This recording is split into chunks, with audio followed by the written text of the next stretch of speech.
boys and no girls whatsoever, welcome back to the channel. So this is just going to be a quick video for you guys.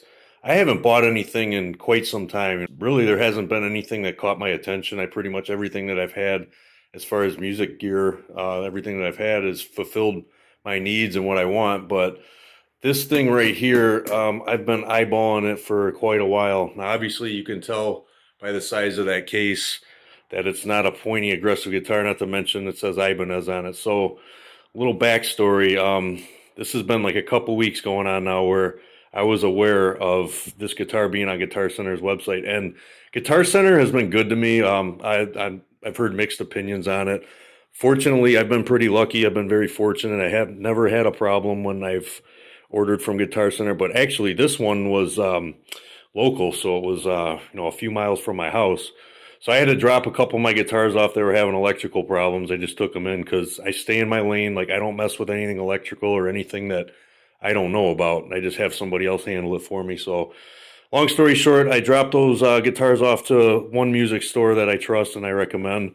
Went over to Guitar Center, walked into the store, and I wanted to see what it was all about. Like why nobody was buying this guitar, because it's priced very, very well for what it is. So let me dive in here. It's cool. This is the original case and everything. This is the Professional Deluxe Ibanez case. So we open her up. And yeah, this is right here. Whoop.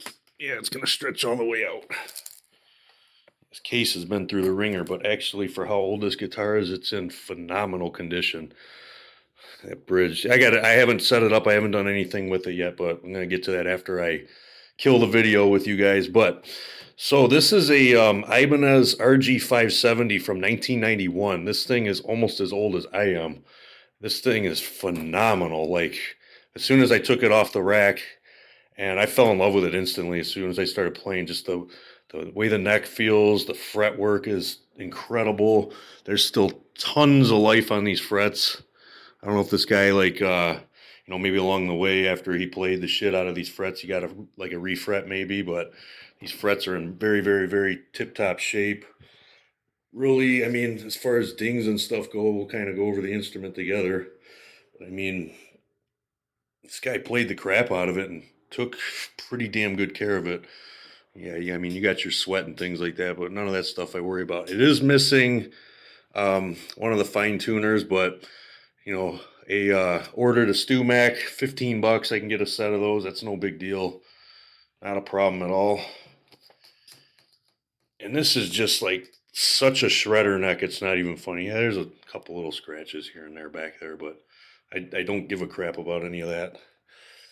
So yeah, made in Japan. And I'm going to say this until they put me in the ground, or if I get burned up, whatever they do with my body when it's all over with for Kevin. They just don't make them like they used to.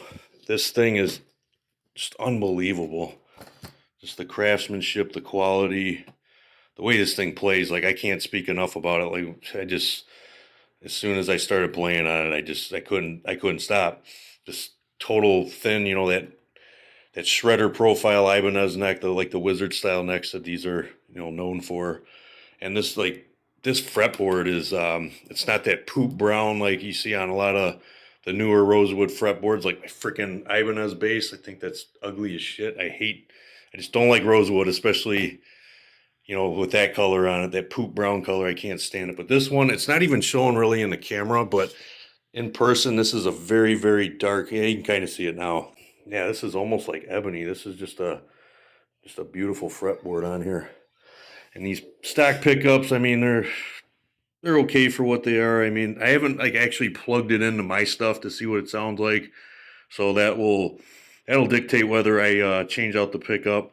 I do have a DiMarzio X2N that I've had it unopened for almost 2 years now. I just haven't put it in any of my guitars yet. I haven't had a place for it, but if this one turns out to be underwhelming, if it turns out to be overwhelming, I'm just gonna obviously leave the pickup in here and I'll just lower it a little bit. But no, if that pickup decides to not give me what I'm looking for, yeah, I'll probably just have an X2N installed and yeah, see what that one's all about.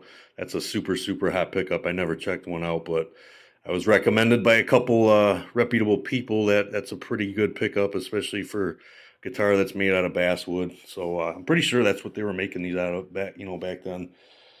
Basswood body. I mean, Ibanez is pretty much all basswood. And every now and then they'll throw the mahoganies and stuff in there, but yeah, I just wanted to show you guys this quick video, and then I'll do a follow-up video after I set it up, I get it cleaned up, and I start getting it to how I want to play it. Actually, since I got the strings right here, I can show you guys before I say goodbye.